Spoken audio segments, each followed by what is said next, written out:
Hello, good morning dear students. Welcome back to my today's class. So as we are studying the chapter number 13, organisms and populations from the unit ecology. So unit number 10 is your last unit of your syllabus and that we have started from the last class. So in that unit ecology, I told you the brief introduction about the ecology and then we have seen the introduction part of the chapter number 13, that is organisms and populations. So in that, first of all, I told you that the brief introduction and then I given you the definition of ecology and some important concepts which are used to study the ecology.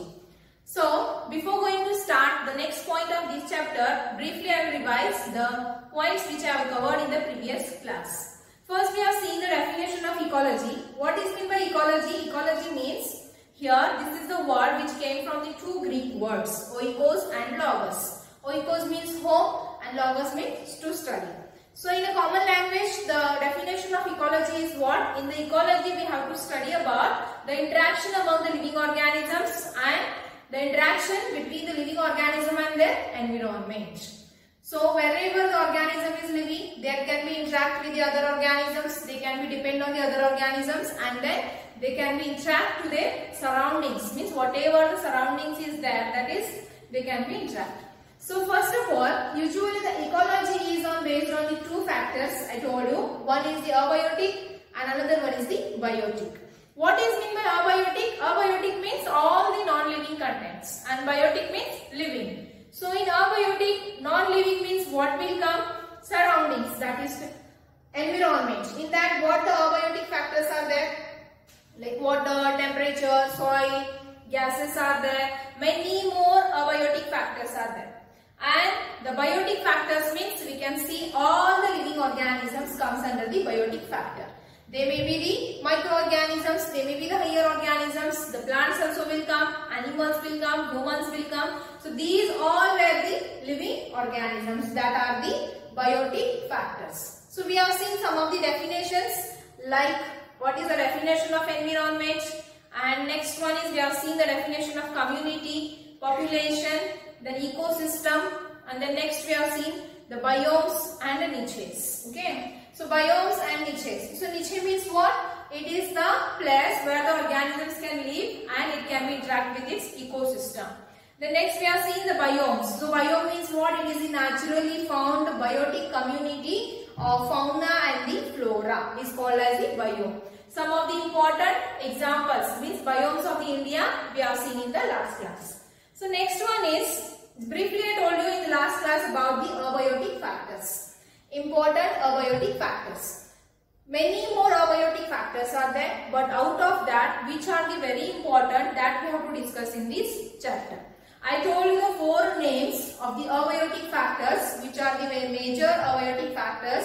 First one is the temperature, next water, light and soil. So out of the all abiotic factor, these are the four important abiotic factors that we have to study here. Next, in today's class, we will start with the major abiotic factor. Individually, we have to see the characteristic features of each one of the factor. How this abiotic factor is very important for the living organisms, that we have to see. So, we will start with major abiotic factors.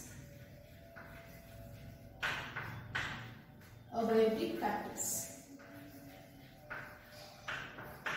So major abiotic factors, abiotic, whenever the word will come, you should remember abiotic means non-living. Non-living factors of the ecosystem or environment. So many more are there, I told you. In that four, I told the name is temperature, water, light and soil. So one by one, each one of the factor we have to see. First we will start with the temperature.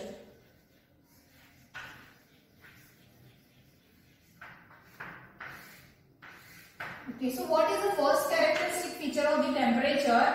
The temperature is a very important ecological factors which is very important for the all metabolic activities of the living organisms. Okay. First point is it is very important ecological factor. Ecological factor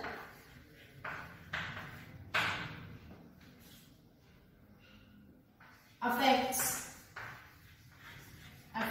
on all metabolic activities of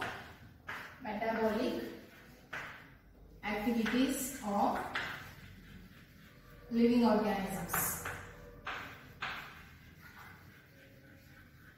So as whenever the word temperature will come, you might have noticed that the temperature ranges, okay, the temperature will be changes seasonally. So as we have the seasons like summer, winter, spring season, different seasons are there, like that the temperature also ranges differently, varies in a different seasons. Okay. So next one is here, most of the organisms can survive in a narrow range of temperature, and that ranges from 0 to the 35 degrees Celsius. Next character I am writing here, most of organisms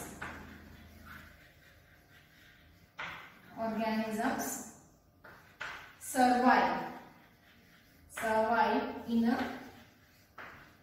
narrow range of temperature.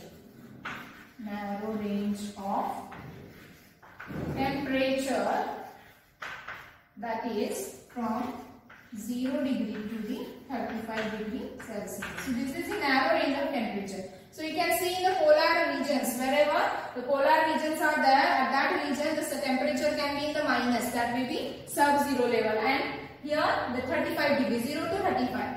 So particularly in a particular area the temperature is various, okay. If you are going to see in the polar regions the temperature is different, and then in a next when a desert, when we will see the temperature is high. So particular organisms are they located in a particular area or the environment, so they can survive in that place only. So here most of the organisms can survive in the narrow range of temperature, that is 0 to the 35 degree Celsius. Next one is the temperature is progressively decreases. In some areas, from where means we will see here, temperature progressively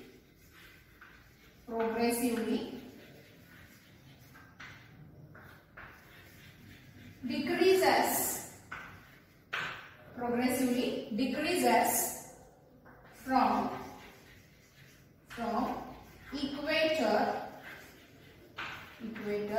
towards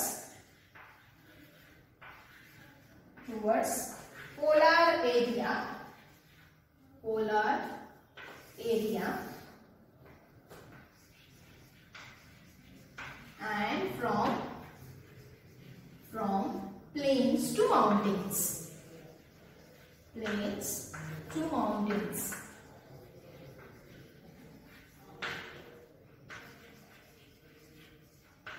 Okay, see this one is the character, that is temperature is progressively decreases, okay, from the areas, from where, from equator towards the polar areas and from plains to the mountains. So as I told you, the temperature is not a constant in all the areas, it is different. So the next character is, or next point of this temperature is, temperature ranges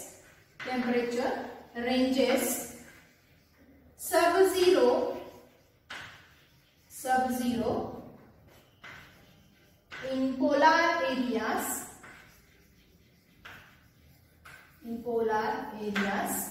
and more than or 50 degrees Celsius in tropical desert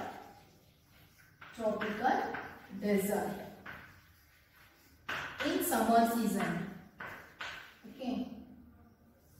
So if we will observe that temperature in the polar areas, that may be sub-zero level. Okay. So we can see here at the polar regions sub-zero level temperature, and the temperature might have increases, that may be ranges up to the 50 degrees Celsius in the tropical desert area in the summer season. Okay. In the summer season. So this is how the temperature can ranges from one area to the another area. Next is,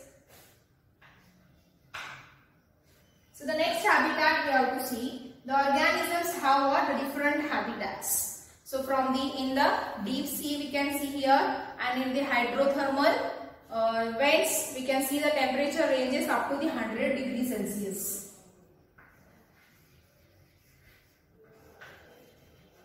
Deep sea, and here we can see hydrothermal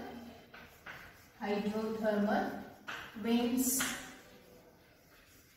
At this region, the temperature is what? Up to the 100 degrees Celsius. Some of the habitats of organism is there, and in that regions what? The temperature is more than 100 degrees Celsius. Next is, some of the organisms are there. The next point is very important, that may ask for the 1 mark questions. Few of the organisms can tolerate the wide range of temperature. So first we will go through the eurythermal. The point, okay, eurythermal. So just remember eurythermal and the stenothermal. These are the two concepts which may be asked for 1 mark question. What is meant by eurythermal? Few organisms can tolerate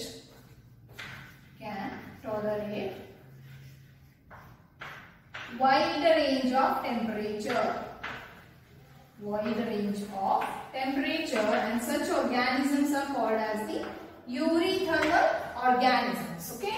Similarly, the another concept is the stenothermal.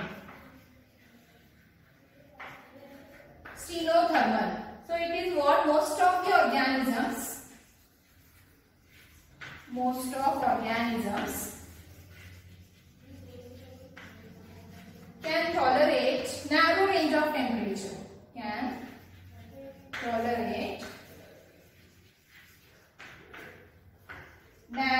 range of temperature.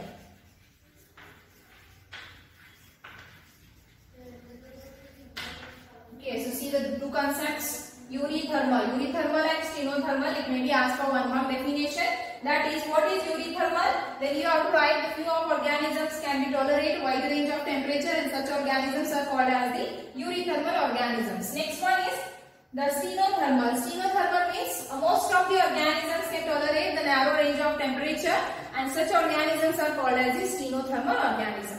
So these are the characteristic features of the temperature. Because of these regions, what? The temperature is known as, it is a very most important ecological factors. Okay, which affect all the metabolic activities of the organisms, means the metabolic activities of the plants and the animals. So we have seen how the temperature is ranges in the different regions and how the organisms can responses to the particular temperature. So this is first important abiotic factor. Next is, just I want to tell you that a question how it will be asked in the examination. First of all, it may be asked for 5 marks question, explain major abiotic factors. Otherwise, the question may be asked how the temperature is important ecological factors. So you have to write the reasons why it is important ecological factors. Okay, I think you understood. And then we'll move to the next one is the second abiotic factor is the water. So as the water importance, already you know, water is very important factor which can affect the life of an organisms. So we can't imagine the life, means to live without water on the earth. Okay, so water is also very most important factor.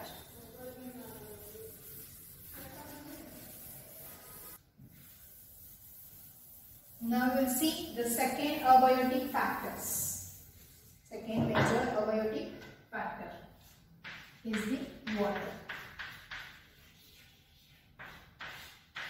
So water is the very most important abiotic factor. So whatever the abiotic factors we are discussing here in your syllabus, that is very important. Just remember it. So water, if we see the abiotic factor, that is water, then what will come in our mind? That is, without water, the life of organism is incomplete. The organisms cannot exist on the earth. So here, the water is very important abiotic factor for the survival of all the organisms. That may be the plant, that may be the animals. So plants and animals are directly or indirectly, they are dependent on the water. So here, the water is called as a liquid of life. So as here, the earth is originated in the water. So as you know that the earth is originated in the water,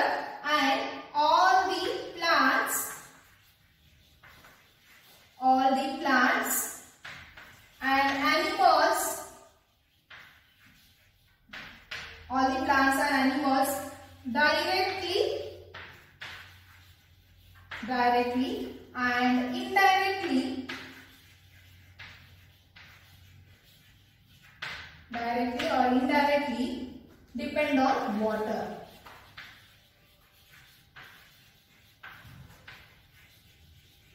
So, water is called as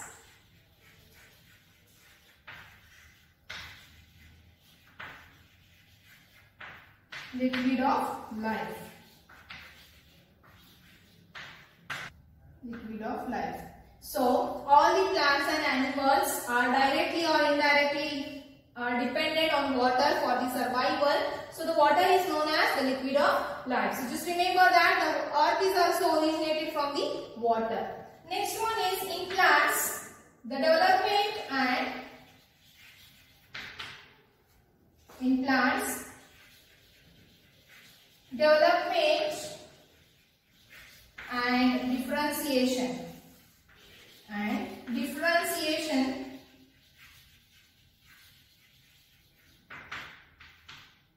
is depend on water. So as we can see in the plant development, the development of plant processes and the differentiation of plant, it is what? For this, the water is also very important. So as you can see, the organisms, some are terrestrial and some are aquatic. If you go through the animals or the plants or the organisms which are present in the water, that is aquatic organism. So for them, the composition of water is very important. Okay, for aquatic organisms.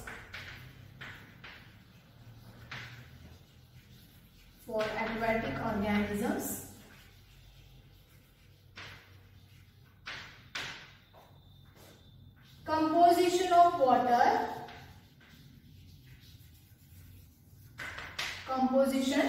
water, that is what? pH, salinity and temperature are important.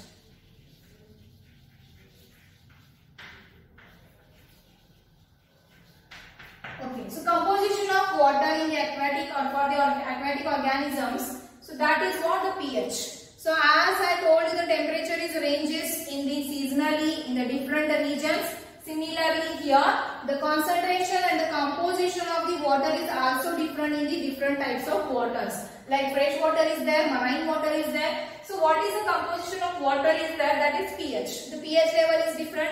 Then salt content, that is salinity is different and the temperature is also different. So these are what? The composition of the water for the aquatic organism is very important.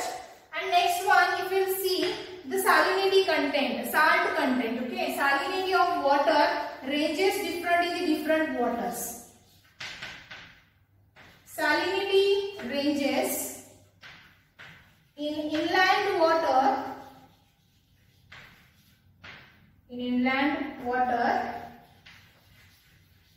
It is 5%. If you see the salt content in the inland water, it is 5%. And next one is 30 to 35% in seawater. And here next is 100% salinity in hypersaline lagoons.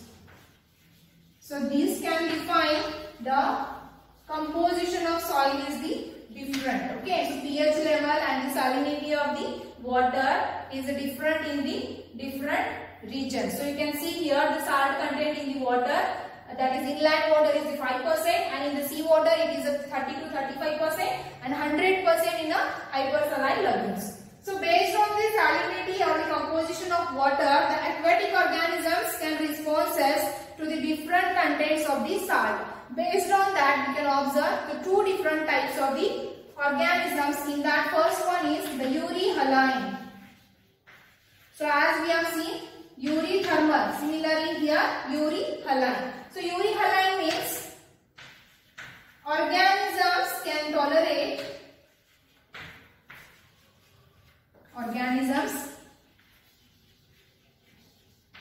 can tolerate wide range of temperature. Wide range of temperature. Sorry, wide range of salinity. Temperature will come in the eurythermal. Okay. So what are euryhaline organisms? The organism who can tolerate the wide range of salinity is called as the euryhaline. The next type of organism is the stenohaline.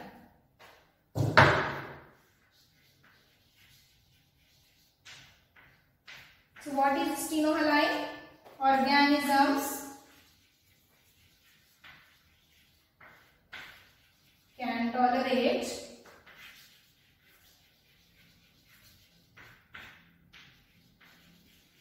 narrow range of temperature, narrow range of salinity.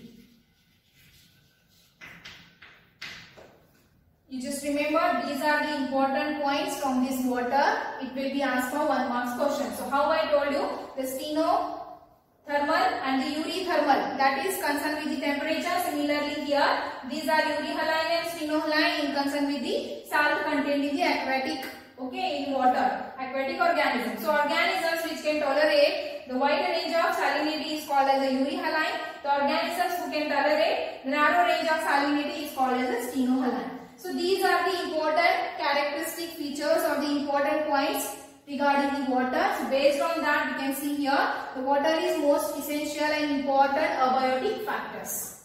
Next, we'll move to the third important abiotic factor, that is light.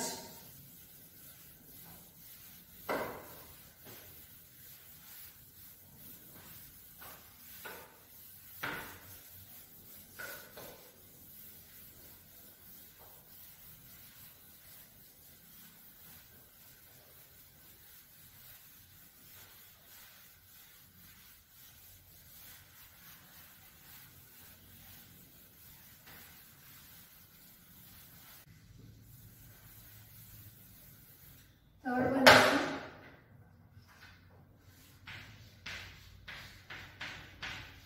light. So light is also a very most important abiotic factor which can affect on the all physiological processes of the plants and the animals. So as the light, so as the water and the temperature is ranges in the different areas, similarly here the light. So the intensities and duration of light is varies seasonally. Means here we can see the duration of light. Light means what here? Which light it is? Sunlight. So which can plays a very important role in plants as well as in animals. So duration of light, that is in the daytime, it is varies seasonally. In summer season, in winter season, spring season, the duration of light is different. So first point is here, the duration of light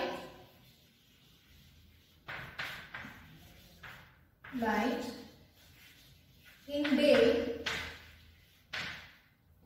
day is called as photoperiod. So as I told you, this light is very important for all the organisms. If you take the example plants, so as you know, the plants require the light for the process of photosynthesis. So as the sunlight is there, then only the plant can synthesize their own food, and then if they can synthesize their own food, then only they can produce the products for all the different organisms. So if you take the plants, light is important for which processes in plants? All the physiological processes. So that may be growth,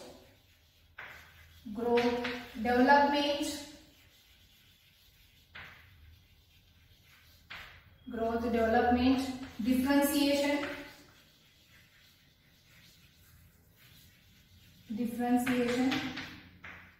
Next we will see for flowering. Next we can see photosynthesis.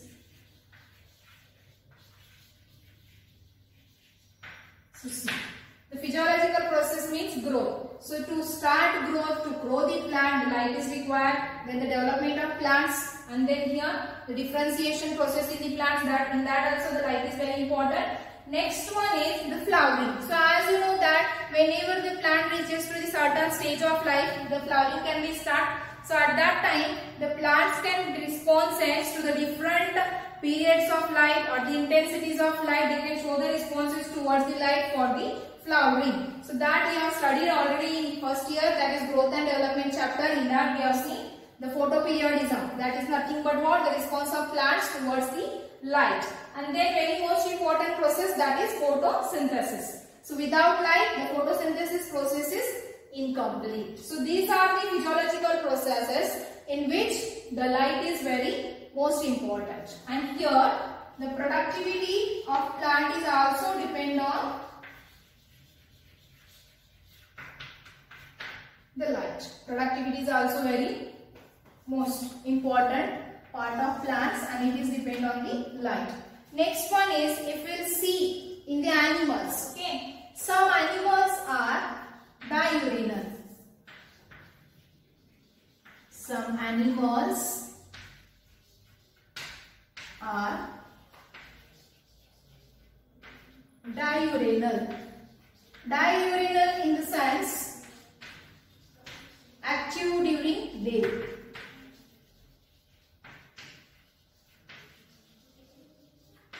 Okay, so active during day means as some animals are active during the daytime, at that time their light is also very important. The intensities of light is very important for the physiological processes of that animals. Next here, if you see in the birds. So birds are the migratory birds are there. They can go in the migration, means they can move from one place to the another place. So as I told you, the light intensity and the duration of light is varies from the seasonally. So here the intensities and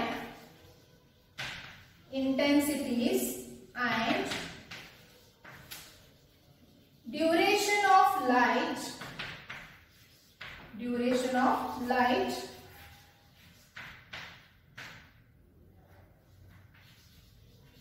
is important for migration in birds.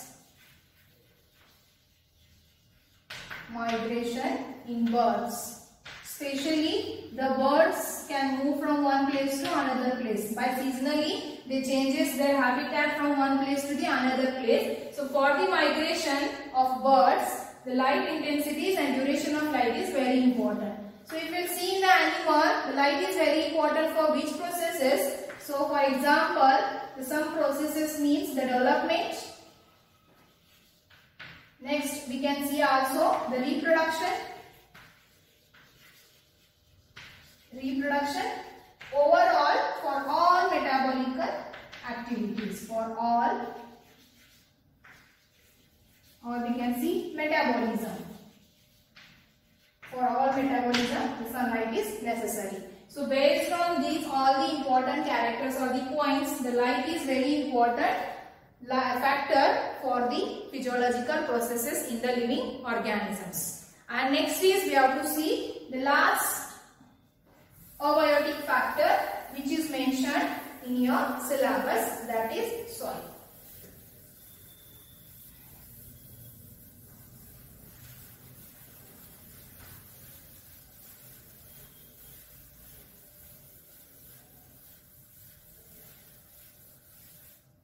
Okay, the fourth one is the soil. So as the water, temperature, light is very important, similarly the soil is a very important factor. Okay, so the soil is very important factor for which organism, especially for the plants. So as you know, the plants are the producers which can grow in the soil. So without soil, the plant cannot be grown. So whatever the content, whatever the important nutrients our plants are required, they may get from the soil. So as the temperature, light and water contents is different in the different areas, similarly here in this soil, the content of the soil is also varies. The soil wherever the places the soil is present, in the desert it is different, in the forest, in the terrestrial land, different area the composition of soil is different. So what is the composition of soil? We can see the pH, next is grain size, and then physical and chemical properties of soil. So we'll see here first of all composition So if you see the composition of soil is, we can see here pH. First is pH of soil is different in the different areas. Next is we can see here nutrients. All the nutrients are different. Next is grain size. Next is weathering process.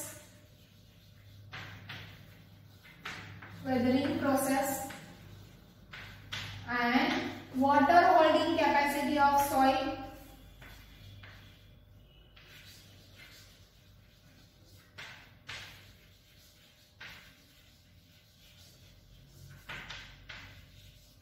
Water holding capacity of soil. So these are what composition and properties. So if you see the composition, we can see the pH content is different in the different areas soil. Nutrients are also different, concentration of nutrient, then grain size and weathering process. The soil composition is depend on what? The weathering process in the different regions. The next one is the water holding capacity of soil. So soil is a very important abiotic factors for the plants, for their growth, development and for what? Synthesizing, for the developmental processes. For every process the soil is very important because which can provide the nutrient to the plant, and here soil is very important to hold the water. So some of the depend on the composition of soil. The holding capacity of water of soil is different in the different areas. Next one is the physical and chemical properties can define physical and chemical properties of soil. Define the habitat of plants.